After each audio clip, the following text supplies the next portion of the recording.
Netanyahu का 10-12 साल पुराना एक इंटरव्यू वायरल हो रहा था जिसमें उन्होंने कहा कि इजराइल का सबसे बड़ा दुश्मन ईरान है, सबसे पहले इजराइल ईरान को ख़त्म करेगा, उसके बाद पाकिस्तान को। अगर ये 2 देश ख़त्म हो जाएंगे तो हमारा जो है एक एग्जिस्टेंस है उसको कभी कोई खतरा नहीं होगा। वेल आजकल तो पाकिस्तान की तरफ से जो कुछ स्टेटमेंट आए हैं उससे तो यही लग रहा है कि पाकिस्तान ने आ बैल मुझे मार वाली स्थिति कर दी है ना। मतलब ये ना 3 में ना 13 में थे और ज़बरदस्ती कह रहे थे कि ईरान और इजराइल की जंग में हम जो है ईरान को मदद कर देंगे। हालांकि किया इन्होंने कुछ नहीं। उनके जो रक्षा मंत्री हैं वो सब खाली बयानबाजी दे रहे थे, ढेले भर की मदद नहीं। और ये क्या मदद करेंगे, मतलब इनके पास खुद ही तो बहुत मजाक की बात हो जाएगी। तुमने खुद ही दूसरे से अपना उधार लेके खाना बनाया और तुम कहोगे कि मैं भंडारा करूँगा, तो पाकिस्तानी खैर क्या करेंगे। लेकिन देखिए नेतन्याहू अगर ये बात कहते हैं कि एक तो पहली बात यह है कि नेतन्याहू ने जिस इंटरव्यू का आप जिक्र कर रही हैं, जो बात कही थी, जो उस समय कही थी, वो बात आज होती हुई दिख रही है, वो होती हुई दिख रही है। लेकिन तब इसका लॉजिक ये भी है कि चूंकि इस बीच में तो पूरी लीडरशिप ही नेतन्याहू के पास थी, तो नेतन्याहू ने इजराइल की उस पॉलिसी को ही यहाँ तक पहुँचा है। देखिए 2 चीज़ें मैं बताना चाहता हूँ, चूंकि मौका मिला तो अपने दर्शकों को। इजराइल के लोगों से मैंने बात की इस बार, उनसे मैं पूछता था कि आप इस जंग के फेवर में हो क्या, या नेतन्याहू की पॉलिसी के फेवर में हो। 3 साल से आप, ऐसा नहीं है कि इजराइल के लोग जंग चाह रहे हैं, वो चाहते कि बहुत हो गया, मतलब हमास के हमले से लेके 3 साल में, वो भी आप सोचे ना भाई 3 साल जंग के साए में रहना आसान काम नहीं है। वो चाहते हैं कि जंग बंद हो जाए, लेकिन वो फिर ये भी मानते हैं कि हाँ ईरान से हमारा खतरा है। और ये बात तो ईरान भी कह रहा है कि भाई मुझे जिस दिन मौका मिलेगा मैं इजराइल का सफाई कर दूंगा। आज तो फतवा जारी कर दिया नेतन्याहू। तो आप सोचिए, तो खाली नेतन्याहू पे खतरा नहीं है, इजराइल के एग्जिस्टेंस पे खतरा है। तो ये देखिए ये खतरा रियल है, इसमें कोई दो राय नहीं है, और दोनों को दोनों से खतरा है। तो एक तो ये बात है। लेकिन अगर कोई ये समझता है कि नेतन्याहू के गद्दी से हट जाने से इजराइल की ईरान को लेकर पॉलिसी में कोई बदलाव होगा, बिल्कुल नहीं होगा। मैंने इस बार जानबूझकर इजराइल में विपक्षी दल के नेताओं से भी बात की, उनसे जानने की कोशिश की कि क्या ये युद्ध नेतन्याहू का युद्ध है या ये इजराइल का युद्ध है। उनका कहना था कि ईरान के मामले में ये इजराइल की जंग है, और हमारे नेतन्याहू से तमाम असहमतियां हैं। लेकिन मैंने इंटरव्यू भी किए कई लोगों से, हमने दर्शकों तक दिखाया भी। उन्होंने कहा कि लेकिन हम इस जंग में हाँ मतलब सरकार और सेना के साथ हैं, क्योंकि यह मसला इजराइल के अस्तित्व का है। तो कहने का मतलब यह है कि वहाँ पे नेतन्याहू रहे या नेफ्ताली बेनेट रहे या बेन गिविर रहे या गांच रहे, और आपको मैं एक बात बता दूं, इन सब के नज़र में नेतन्याहू नरमपंथी नेता है। उनको लग रहा है ये बहुत सॉफ्ट लीडर है, मतलब अगर उनकी जगह बेन गिविर आ गया तो वो तो मतलब हाँ, ट्रम्प भी कहते हैं कि वो पागल आदमी है ना।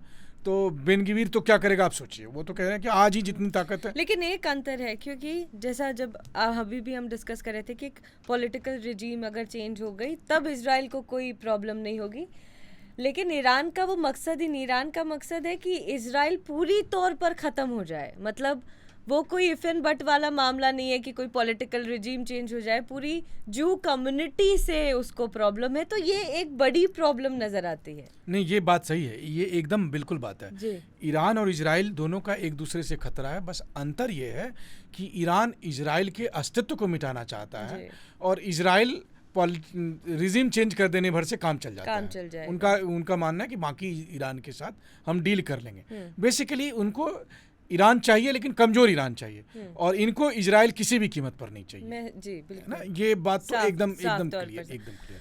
अब इस बीच में जो भारत है, इंडिया है, उसके ईरान के साथ भी अच्छे, ये हमने पिछले बार भी बात की थी, ईरान के साथ भी अच्छे संबंध हैं, इजराइल के साथ भी हैं, और दोनों के साथ अलग अलग तरीके के व्यापार हैं। इजराइल के साथ तो व्यापार और भी ज़्यादा बढ़ रहे हैं। लेकिन पहले की बात है, मुझे लगता है इस बात को 1 आध साल हो गए हैं, तो एक ट्वीट भी फिर से वायरल हो रहा था जिसमें उन्होंने कहा था कि भारत को याद रहा कि हमने करगिल में उनकी मदद की थी। का मतलब था कि अंदरूनी रूप से भारत जो है इजराइल की मदद कर रहा है डिफेंस को लेकर या जो भी तरीके की चीज़ों को लेकर। तो क्या इस वक्त भी या आने वाले वक्त में भी भारत मदद करेगा इजराइल की?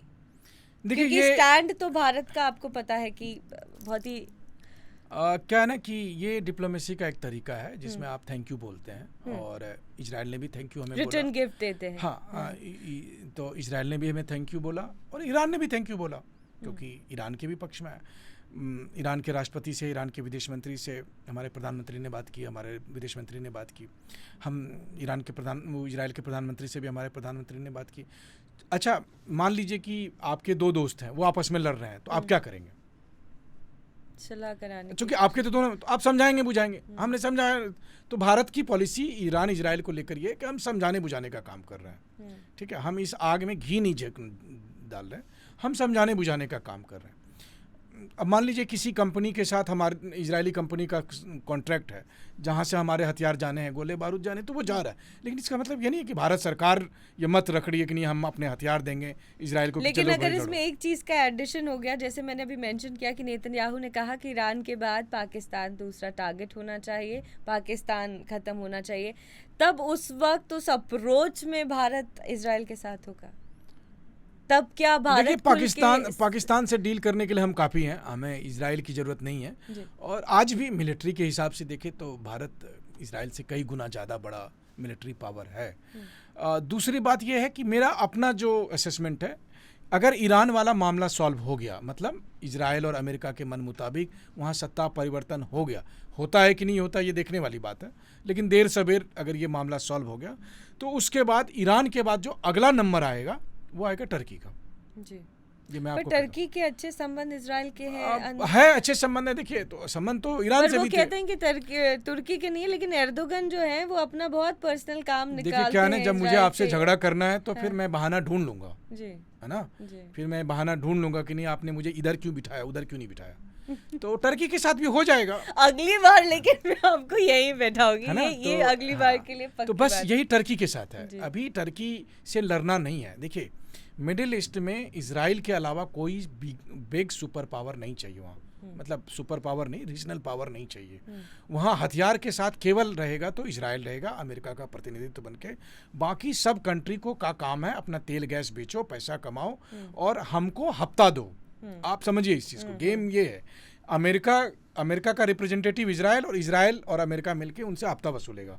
तो सऊदी अरब हो, कतर हो, बहरीन हो, यूएई हो, इन सब कंट्री के साथ साथ जब ईरान का भी, अभी टर्की के साथ क्या है कि टर्की नाटो कंट्री है, टर्की के रूस के साथ भी अच्छे संबंध हैं, ईरान के साथ भी हैं, इजराइल के साथ भी हैं, वो सबके साथ है, बट टर्की किसी का नहीं है।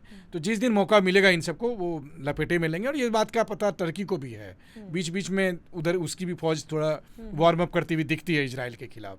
कई बार तो वो उमंग के नाम पर कि हम मुस्लिम कंट्री एक साथ है उसके नाम पर, हालांकि टर्की बोलता ज़्यादा है, लेकिन उन्होंने भी ईरान की कोई मदद नहीं की, कोई मदद नहीं की, है ना, सिवाय इसके कि जब ईरान के राष्ट्रपति की जब हेलीकॉप्टर क्रैश में डेथ हुई थी तब उन्होंने 2 ड्रोन भेजने का फैसला किया, और उस ड्रोन ने कुछ ढूंढा नहीं, लेकिन दुनिया भर में प्रचार किया कि देखो हमने ढूंढा था। तो ये है। लेकिन खैर जब टर्की का नंबर आएगा तो आएगा। आपको याद होगा गद्दाफी का एक स्टेटमेंट है कि सबका नंबर आएगा, है ना, या फिर मैं उसको और सब में अगर आप थोड़ा मुझे नाम बता दे टर्की पाकिस्तान के अलावा। पाकिस्तान का नंबर आएगा, लेकिन पाकिस्तान अपने कुकर्मों की वजह से जाएगा, और उसको डील करने के लिए भारत है, मतलब भारत है। पर यूएस का नहीं लगता इनडायरेक्ट बहुत सपोर्ट है पाकिस्तान को, या एक देखिए यूएस धंधेबाज है, नॉटी बच्चा है उनका जिसको वो संभालते हैं। एक बात बताइए, मान लीजिए पाकिस्तान की जगह यूएस कभी भारत से कहे कि मुझे ईरान पे अटैक करने के लिए एयरबेस चाहिए, आप देंगे? बिल्कुल नहीं देंगे, क्योंकि हमारी पॉलिसी के खिलाफ है, हमारी सॉवरेनिटी के खिलाफ है। तो उस नज़र से देखिए तो भारत तो गुड फॉर नथिंग है। उनको भारत को अगर यूएस कहेगा कि जैसे यूक्रेन का इस्तेमाल किया उन्होंने रूस के खिलाफ, वैसे ही भारत का इस्तेमाल अगर वो चीन के खिलाफ करना चाहें तो क्या हम यूक्रेन बनेंगे? नहीं बनेंगे। तो अगेन हम गुड फॉर नथिंग है। तो अमेरिका खाली धंधा नहीं करता, अमेरिका भारत के साथ बिजनेस कर रहा है, टेक्नोलॉजी का ट्रांसफर, अच्छी अच्छी चीज़ें आपके साथ करता है। जितना डर्टी वर्क करना है वो पाकिस्तान के साथ करता है। चाइना जैसा हाल, वो अमेरिका का डर्टी वर्क पाकिस्तान के साथ करेगा और आपके साथ अच्छा बिजनेस करेगा। यही भारत पाकिस्तान का अमेरिका के साथ। लेकिन ये सवाल सबके जहन में आता है कि पाकिस्तान किसको, मतलब किसकी तरफ ज़्यादा उसका रुझाव है, चीन की तरफ है या अमेरिका की तरफ है? देखिए पाकिस्तान की बात यह है कि सुबह उसको जो खाना दे दे वो सुबह उसके साथ है, शाम का खाना जहाँ से मिल जाए उसके साथ है। पाकिस्तान की इस्टेब्लिशमेंट एकदम अलग है। कहने के लिए तो ईरान में एक रिजीम है, मतलब सुप्रीम लीडर हैं, IRGC है, बट उनके काम करने का तरीका और पाकिस्तान के काम करने का तरीका में बहुत अलग ये है। पाकिस्तान में जो फ़ौज के लोग हैं वो दरअसल वही बिज़नेस करते हैं, उनको अपनी कमाई करना है और उसी हिसाब से वो पॉलिटिकल इस्टेब्लिशमेंट का इस्तेमाल करते हैं। तो वो किसी के नहीं है, वो बेसिकली क्या है ना, उनको आप पैसा फेंकिए और उनसे काम लीजिए। ये काम चीन भी उनके साथ कर रहा है, यही काम पाकिस्तान अमेरिका भी कर रहा है। अमेरिका ने पैसे दिए तो वो अफगानिस्तान के मामले में टूल हो गया, अमेरिका भी पैसे दे देगा, जो कि ये जनरल मुनीर साहब जो गए थे तो ट्रंप, देखिए अमेरिका में कहा जाता है कि कोई फ्री लंच वहाँ नहीं मिलता है, तो अगर ट्रंप ने बुला के उनको लंच कराया तो आपको क्या लग रहा है कि उन्होंने क्या कहा होगा, ये मुर्गा खाओ और मुर्गा बन, है ना। तो उनको मुर्गा बनने कहा गया कि तुम वहाँ जाओ और हमारे लिए वहाँ बेसेस चाहिए, जलालाबाद का बेस हो व दूसरे और जो बेस हैं वो हमें चाहिए जब ज़रूरत पड़ेगी। देखिए भविष्य में जब लड़ाई बढ़ेगी, ईरान के साथ जब लड़ाई बढ़ेगी तो अमेरिका को पाकिस्तान के एयर स्पेस का, उसके एयरबेस का काम पड़ेगा और इसके लिए उसको पाकिस्तान को अपने साथ लेना है। जो और पाकिस्तान वो जो कहता है ना चोर बोले जोड़ से, तो पाकिस्तान चोर वाली हरकत कर रही है। वो कहेगा ईरान के साथ कि मैं तुम्हारे साथ हूँ, तुम्हारे साथ हूँ, लेकिन जिस दिन मौका मिलेगा 24 घंटे के लिए वो अमेरिका को अपना बेच दे देगा। तो ये पाकिस्तानियों से ज़्यादा डबल गेम खेलने दुनिया में किसी मुल्क को नहीं आता है और वो इस बार भी वही करने जा रहे हैं। जी बिल्कुल।